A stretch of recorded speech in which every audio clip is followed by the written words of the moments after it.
देवाने त्याला तसं न बनवू देता त्याला वरून खाली टाकण्यात आलं. आणि त्यानंतर देवाने काय केलं, मनुष्याला घडवला, पहिला आदाम. आणि तो देवाच्या प्रतिरूपाचा, देवाची सदृश असा होता. आणि त्याच्यासाठी एधेन होतं. एधेन म्हणजे काय, सुख, शांती, तृप्ती, आनंद आणि अत्यानंदपणा.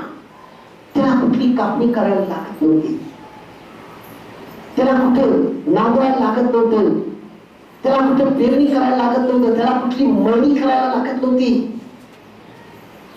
त्याला सर्व काही ऐकतं मिळत होतं प्रेरणा. कारण त्याच्यामध्ये देवाची काय होती, काय होती, प्रतिमा होती. कारण तो देवासारखा होता. तो म्हणजे देव म्हणजे तो असा होता. देवाची प्रतिमा होती. देवाशी काय होता तो, देवाच्या प्रतिरूपाचा, देवाशी सदृश असा होता. त्याला जर बाजूला केलं तर देव दिसायचा, देवाला जर बाजूला केलं तर तो पहिला आदाम दिसत होता. आणि जोपर्यंत देवाबरोबर चालला तोपर्यंत तो सुखी होता. एदेन म्हणजे स्वर्गात होता आपल्याला. आणि सैतानाने काय केलं, देवाची प्रतिमा जी त्याच्यामध्ये होती त्याचा नाश करण्यासाठी त्या पहिला आदामाला तो बोलवला. आणि ती आदामाने अव्वा जेव्हा बोलवली गेली, आदामाने अव्वा जेव्हा बोलवली गेली त्यावेळेला देवाची प्रतिमा नष्ट झाली त्या ठिकाणी. कारण पाप आलं. तो विश्वासघाती आहे. मी त्याच्याकडे नेत नाही, तुम्हाला जास्त झालं या नंतर आपण भाग्यवान आहोत. ही उत्पत्तीचा 3रा अध्याय सांगते. पण उत्पत्तीचा मत्तेचा 4था अध्याय आपल्याला काय सांगते, आपण भाग्यवान आहोत. कारण दुसरा जो आदाम आला, दुसरा जो आदाम आला तो कोण, येशू होता. त्याच्याशी ही परीक्षा करण्यात आली, त्याची ही परीक्षा घेतली. पण त्या परीक्षेमध्ये तो त्याच्यासमोर गुडघे टेकला नाही, तर तो त्याला गुडघे टेकायला लावलेला आहे. Hallelujah, hallelujah. त्या दुसऱ्या आदामाचं विजय मिळालं, ज्याच्यामुळे आज आपण विजयी आहोत. Hallelujah, hallelujah, hallelujah, hallelujah. त्या येशूमुळे आपण विजयी आहोत. ये भारतीय दृश्य खावा. हालेलुया. त्या येशूमुळे आपण विजयी आहोत. त्यानं त्याच्यासमोर गुडघे टेकला नाही, तो त्याच्यासमोर दुःखी झालेला नाही, तो त्याला शरण गेला नाही.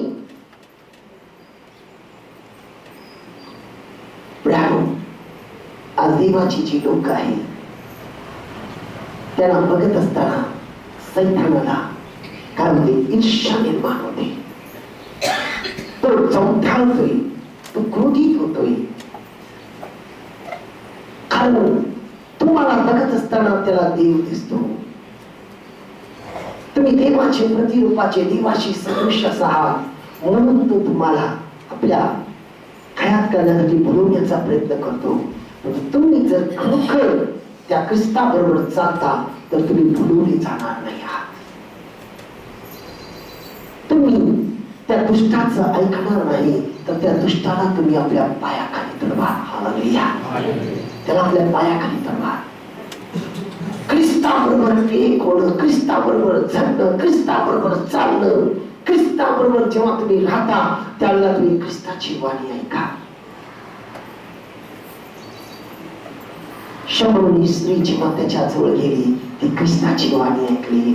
झटकिया जेव्हा त्याच्या समोर बसला त्याच्यावर ख्रिस्ताची दृष्टी पडली आणि त्याला ख्रिस्ताचं काय मिळाला, आत्मा मिळाला. म्हणून तो बोलायला सुरुवात केला स्वर्गीय भाषा.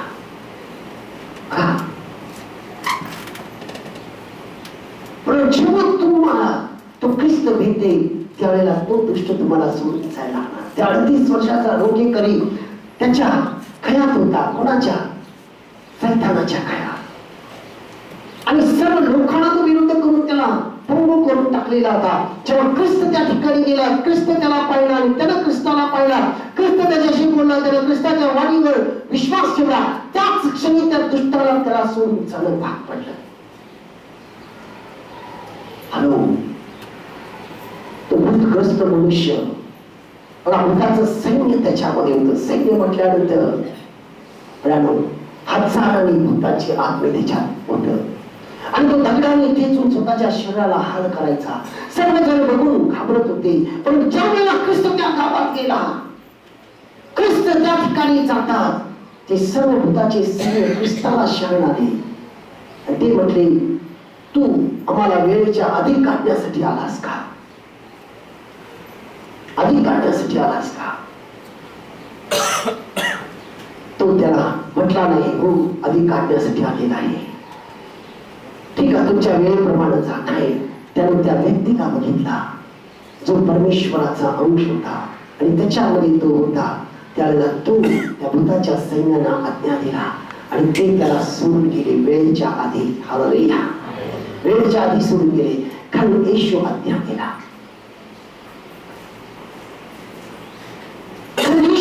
सर्व परमेश्वराचं गुणधर्म होतं. तो त्याचा प्रतिरूप आहे. बायबलमध्ये येशू हा देवाचा प्रतिरूपाचा, देवाची सदृश्यचा होता, देवाच्या स्वरूपाचा होता. म्हणून ही सर्व सृष्टी त्याचा ऐकत होतो. तो वादळाला शांत करत होता, समुद्राला तो शांत केलेला आहे. तो सर्व सूर्य चंद्र तारे सर्व त्याचा ऐकत होते.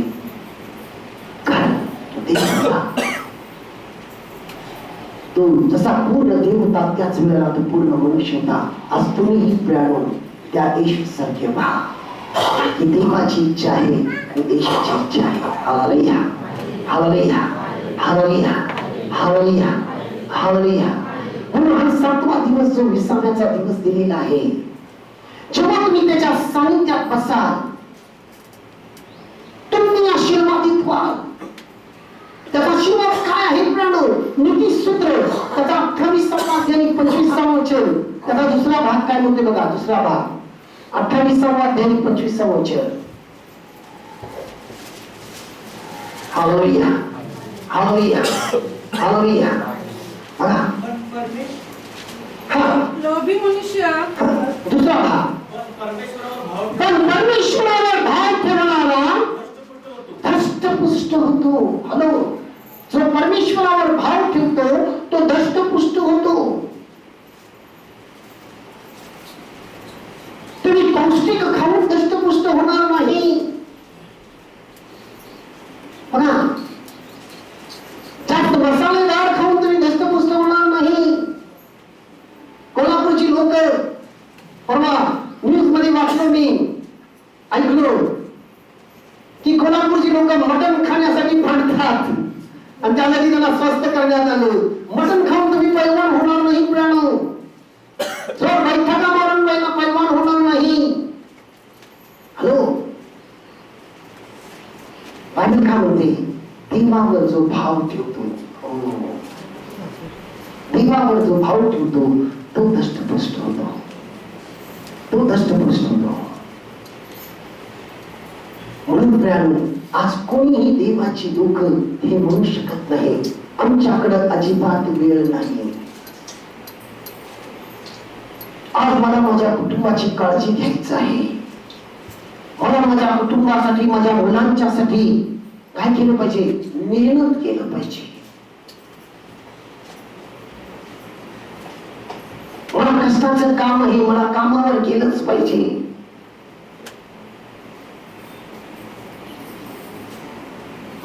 प्रार्थनेला वेळ मिळत नाही. माझी वैयक्तिक प्रार्थना मी करू शकत नाही. का? कारण माझ्या मागे भरपूर व्याप आहे. हॅलो, तुमचा व्याप तुम्ही कमी करू शकणार नाही. तुमचं कुटुंब तुम्ही सांभाळू शकणार नाही. विचार करा, 1 लेकरू आहे, 2 लेकरू आहे, जास्तीत जास्त 3 लेकर असतील. आज तुम्हाला ना 3 लेकर सांभाळता येते, ना 2 लेकर सांभाळता येते, का ना 1 लेकर सांभाळते तुमच्यावर. 1 लेकरही तुमच्यावर सांभाळता येते का? एवढं व्याप करता, एवढं धडपड करता, एवढं सगळं काही करता. मला वेळ नाही, मला माझ्या लेकरांच्याकडे लक्ष देणं गरजेचं आहे. मी प्रार्थना करू शकत नाही म्हणून मी आत्म्यात अशक्त होत आहे, हे कारण सांगू नका. एक उदाहरण देतो तुम्हाला, एक आध्यात्मिक व्यक्तीचं, म्हणजे तुमच्या लक्षात आहे. Hallelujah, hallelujah. ख्रिस्तामध्ये अनेक मंडळी आहे. सर्वात पहिली जी मंडळी होती ती रोमन कॅथलिक मंडळी म्हणतात. Hallelujah, hallelujah. आणि त्या मंडळीमध्ये एक सिलेबस असते, त्यांचे नियम आहे, त्या नियमाप्रमाणे चालतात. त्या मंडळीचा सगळ्यात मोठा प्रमुख पोप आहे. पोपच्या खाली येतो आर्चबिशप, आर्चबिशपच्या खाली येतो बिशप, बिशपच्या खाली येतात फादर लोक, आणि फादर लोकांच्या नंतर येतात ब्रदर लोक. ही त्यांच्या पायऱ्या आहेत. आणि एक बिशप आपल्या पोपकडे जातो आणि त्या पोपला सांगतो की तो म्हणतो, पोपला तरी लॉर्डशिप म्हणतात, म्हणजे देवाचा मेंढपाळ. आणि तो म्हणतो की पोप साहेब, तुम्ही मला जे काही भाग दिलेला आहात, म्हणजे तो जो भाग आहे त्याच्या अंडरमध्ये भरपूर जिल्हे येतात. अनेक जिल्ह्यावरती तो एक बिशप नेमला जातो. आणि तो बिशप म्हटला, तुम्ही मला जे भाग दिलेला आहात तो खूप मोठा भाग आहे, खूप जिल्हे आहेत, आणि त्या ठिकाणी इतकं काम आहे, इतका व्याप आहे, मी जितकं सरळ करण्याचा काम करत आहे तितकं सगळं बिघडत आहे. जितकं ठीक करण्याचा प्रयत्न करतो तितकं ते सर्व चुकीचं घडत आहे, आणि मला काही कळना, आणि मला हा व्याप करता येईना. तुम्ही मला बदलून दुसरं डायसेस द्या. तो त्याच्याकडे बघून म्हटला, बरोबर, मी जेव्हा तुझ्यासारखा बिशप होतो त्यावेळेला मला देखील मोठं डायसेस मिळालेला होता, आणि ज्या परिस्थितीतून तू चाललेला आहेस त्याच परिस्थितीत मी होतो. मी जे काही करायला जातो सगळं उलट होत होतं, आणि काही सगळं होत नव्हतं, सगळं बिघडत होते. मला काही समजना, मी खूप मानसिक त्रासात गेलो. आणि एक दिवस रात्रभर मी झोपायचं नाही या टेन्शन मुळे. एक दिवस मी झोपण्याचा प्रयत्न करत होतो, आणि मला डोळा लागतो ना लागतो, मला एक दृष्टांत मिळाला. आणि एक स्वर्गदूत येऊन म्हटला, अरे तू काही करू शकत नाही, तुझ्याने काही घडणार नाही, तू जा, जो काही प्रयत्न आहे ते सर्व व्यर्थ आहे, तू काही करू शकत नाही, तुझ्याने काही करता येणार नाही, तुझा जो प्रयत्न आहे तो सर्व व्यर्थ आहे. आणि तो बिशप जखत आला, आणि त्याला समजला बोलला की हे काय दृष्टांत आहे. आणि मग त्याच्या लक्षात आलं तो कुठे चुकत आहे.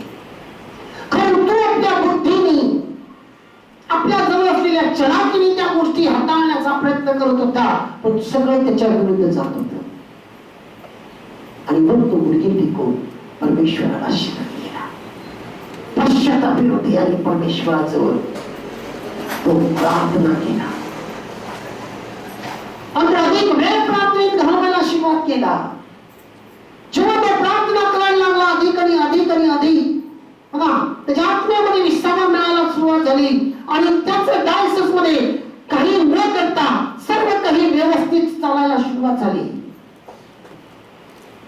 सर्व काही व्यवस्थित व्हायला लागलं. आणि त्याचं हे कार्य बघून